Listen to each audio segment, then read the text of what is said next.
আসসালামু আলাইকুম, welcome back to cooking story by Monalisa. আজকে আপনাদের সাথে ছোট বড় সকলের পছন্দের কাপকেকের রেসিপি শেয়ার করব।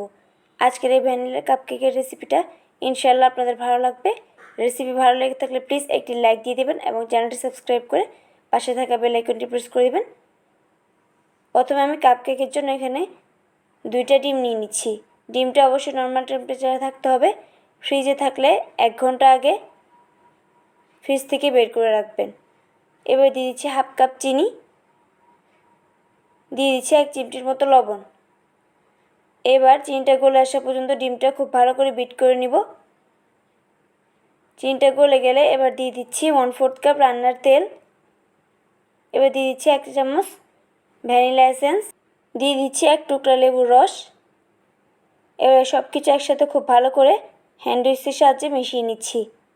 মিশিয়ে নেওয়া হয়ে গেলে এবার আমি শুকনো উপকরণগুলো অ্যাড করব। তার জন্য এখানে নিয়ে নিচ্ছি 1 কাপ ময়দা। যেই কাপ মেপে আমি চিনি ইউজ করেছি সেই কাপেরই 1 কাপ ময়দা দিয়ে দিচ্ছি। দিয়ে দিচ্ছি 1 চামচ বেকিং পাউডার, 1 চামচ গুঁড়ো দুধ। এবার সব কিছু একসাথে খুব ভালো করে চেলে হ্যান্ড উইস্কের সাহায্যে আলতো হাতে মিশিয়ে নিচ্ছি। মিশিয়ে নেওয়া হয়ে গেলে ব্যাটারটা অনেক বেশি থিক মনে হচ্ছে, তাই আমি এখানে 1 চামচের মতো পানি অ্যাড করছি। পানিটা দিয়ে আবার খুব ভালো করে নেড়েচেড়ে মিশিয়ে নিচ্ছি। মিশিয়ে নেওয়া হয়ে গেছে। ব্যাটারের ঘনত্বটা ঠিক এরকম হবে। এবার আমি কাপকেকের মোল্ডে এক এক করে কাপকেকে থাকা কাগজগুলো দিয়ে দিচ্ছি। এবার ব্যাটারটা উপর থেকে দিয়ে দিচ্ছি। আমি একটা চামচের সাহায্যে ব্যাটারটা দিচ্ছি। অবশ্যই ব্যাটারটা হাফ করে দিতে হবে, কারণ এই কেকটা ফুলে ডাবল হয়ে যাবে, তাই ব্যাটারটা হাফ করে দিতে হবে।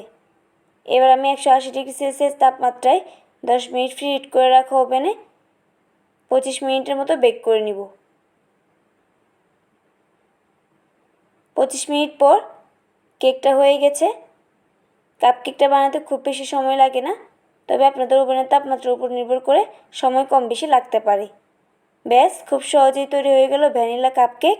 আপনারা বাচ্চাদের টিফিনও এভাবে কাপকেক তৈরি করে দিতে পারেন। আশা করি আজকের রেসিপিটি ভালো লেগেছে। রেসিপি ভালো লেগে থাকলে প্লিজ একটি লাইক দিয়ে দিবেন এবং এরকম আরও রেসিপি দেখতে চাইলে চ্যানেলটি সাবস্ক্রাইব করে পাশে থেকে বেল আইকনটি প্রেস করে দিবেন। আর যারা ফেসবুক থেকে দেখছেন অবশ্যই পেজটি ফলো করে দিবেন। আজকের মতো এখানে বিদায় নিচ্ছি। দেখা হবে পরবর্তী কোনো রেসিপি নিয়ে। সে পর্যন্ত সবাই ভালো থাকবেন। আল্লাহ হাফেজ।